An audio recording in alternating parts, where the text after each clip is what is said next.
how can we investigate ourselves? That is the primary question. So kung ang isang congressman, sabi nyo kanina kahit sino masagasaan, wala tayong sasantuhin, kahit congressman, kahit senador. Kung ang congressman hindi pa pwedeng maging resource person at hindi natin pwedeng pa-testify under oath, di ibig sabihin sa usapang to, exempted ang congressman. So paano tayo mag-iimbestiga? Congressman Saldico, ang insertion sa BICAM as proponent siya is 13,803,693,000. And we do not want to invite him as a resource person. Mr. Chair, sorry. Comsec, can you show this? Para lang sabihin hindi ako Mr. Chair, with due courtesy. Wait, I have the floor. Yeah, I have the floor. Yeah, I have the floor. No, Mr. Chair. I have the floor. Yeah, just to, on the I have record, the floor. On the record, Mr. Chair. I have the floor. He did not refuse to invite. I have the floor. Mr. Chair, Suspend. motion to suspend. Point of order, Mr. Chair. Sorry to interrupt. Hindi po kaya nabanggit na po ni Secretary Bunoan yung tanong po ni Congresswoman Garin sa pagtatanong po ni Congressman Erice. This is just a duplication of the question propounded by Congressman Erice. But I think we have to give her the honor of asking the questions. Even if it's a repetition of what was asked Mr. Chair, earlier. what rule did my question violate? May I appeal to our colleagues? Magrespetuhan tayo. Kung tiyempo nyo naman, pwede kayong magtanong. I gave that preliminary question because I'm moving to the next question. This is a point of order po. What law did I violate in asking a question, Mr. Chair? Hindi na po ba ako pwedeng magtanong? Kailangan ba yung tanong ko, ipaalam ko kay Congressman Marcoleta? Binanggit ko lang po na natanong na po kasi ni Congressman Erice yung pong katanungan ng ating That's why, Mr. Chair, I mentioned that my questions is in line with the question of Congressman Erice. That's why I'm setting the premise. Let's move forward, Mr. Chair. Sayang ang oras na hinihinto natin ang investigasyon na ito. If the premise was laid already, why do we have to repeat it? Because, Mr. Chair, I have my time. I'm laying down my premises of... Ano po ba ang kinakatakutan ni Congressman Marcoleta sa mga katanungan ko? Wala po. Then let me proceed, Mr. Chair. It's my time. The chair will rule po natin ang oras. Di po ba? Oras ko po ang kinakain ng mga tanong ko. And Mr. Chair, may I move that my time be sent back to point zero.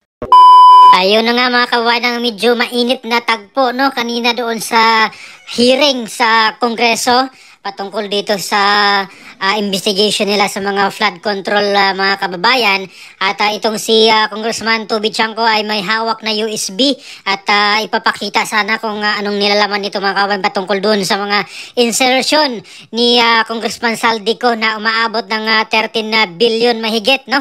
At hindi po ito pinapakita kasi hinarang ni Congresswoman Janet Garin mga kababayan. Bakit kaya tila takot silang or ayaw nilang paharapin no, itong si Saldico dito sa kanilang hearing mga kababayan para po marinig yung side no, itong paliwanag ni Saldico bakit po kaya ay nag-insert siya ng 13 billion plus doon sa BICAM noong 2025 mga kababayan. At isa lang yan sa mga katanungan no ni Congressman Toby Chanco na bakit ayaw nilang ipaharap itong si Congressman Saldico na may utak dito sa pag-insert no dito sa 13 billion plus mga kababayan. At itong kanilang mga pinaharap lang dyan sa Kongreso, ito lang yung mga kontraktor at itong mga taga DPWH mga kababayan. Samantalang ito, bilyonis din itong in-insert ni Saldico. Pero hindi po nila ipapatawag, hindi po nila hingian ng paliwanag no patungkol dito kung bakit at saan napunta itong bilyon-bilyon na pera mga kababayan.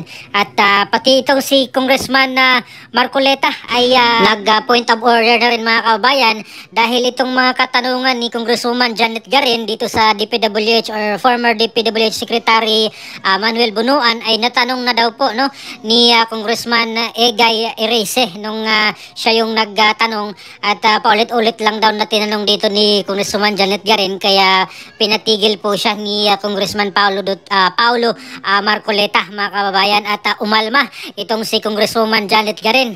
Bakit daw pinapatigil siya or bakit kaya may nag-object doon sa kanya mga katanungan at ano daw ang kinakatakutan ni Congressman Paulo Marcoleta dito sa katanungan niya mga kababayan. Kaya medyo uminit itong ulo ni Congresswoman Janet Garin. Pero kung gusto naman talaga daw niyang mapuksa na itong mga corruption na ito dito sa flood control, pero bakit kaya isa siya no, sa mga ayaw niyang ipakita itong nilalaman ng USB na hawak ni Congressman Toby Chanco, mga kababayan. At para po sa aking opinion, itong mga ginagawa nila ngayon, mga kababayan, dapat po ay unahin nila itong mga mastermind, no? Itong mga big fish, ika nga, yun dapat sana ang unahin nila. Yung mga kongresista na mga kontraktor at itong mga kontratista at mga opisyalis ng DPWH, although malaki rin po ang nakuha nila, mga kababayan, pero dapat unahin nila itong mga may bit-bit ng budget, at ito na nga po yung mga congressman, mga kababayan, dahil marami na po ang nagsabi na hindi naman po talaga gagalaw yan yung proyekto na yan kung wala po yung taga-bit-bit ng proyekto, at yun nga daw po, hawak ni congressman ang lahat ng mga proyekto, mga kababayan, at yung mga kontratista ay mga kontak lang po nila yan, at mga ano lang po nila yan, makakontsaba, no? Pati itong taga DPWH, itong mga district engineer at regional director ay tila bagman lang daw po yan ng politiko, mga kababayan. According dito kay dating PACC chairman Attorney Greco Bilhica, no, mga kababayan. At sana ay seryoso, no, itong kongreso sa kanilang gagawing hearing para hindi po sila pagtawanan ng taong bayan, dahil sa ngayon pa lang mukhang may something fishy na dyan, mga kababayan, no? Dahil si Mayor Magalong nga ay hindi pa daw iimbitahan sa susunod na hearing.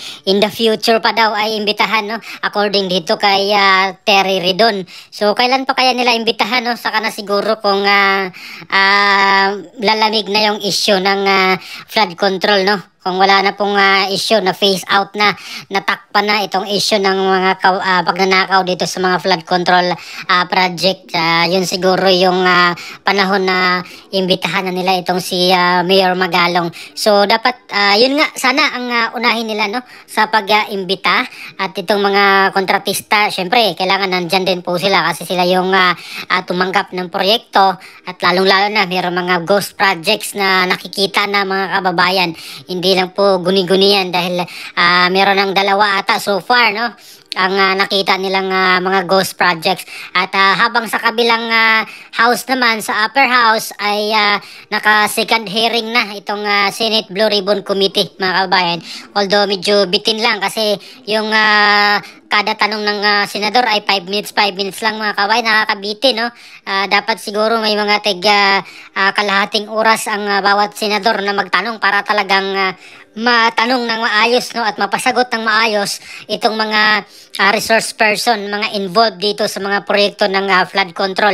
At sana hindi lang po sila mag-focus dito po sa mga flood control na ito, dahil marami pa pong sources, no, marami pa pong mga kababalaghan ng mga proyekto ito, mga kabayan. Hindi lang po flood control, ito nga po yung mga tulay, yung mga building, mga kalsada, at iba pa, mga kababayan. Sana yun po, titingnan din po nila ito, mga kababayan. At ano po masasabi nyo dito, mga kababayan, sa naging hearing kanina sa lower house, no? Patungkol pa rin dito sa mga anomalya sa flood control, at itong medyo mainit na tagpo kanina, no, sa pagitan ni Congresswoman Janet Garin at ni Congressman Toby Chanco, at itong si Congressman Paulo Marcoleta versus Congresswoman Janet Garin. So please comment down below. Maraming salamat. God bless po sa ating lahat.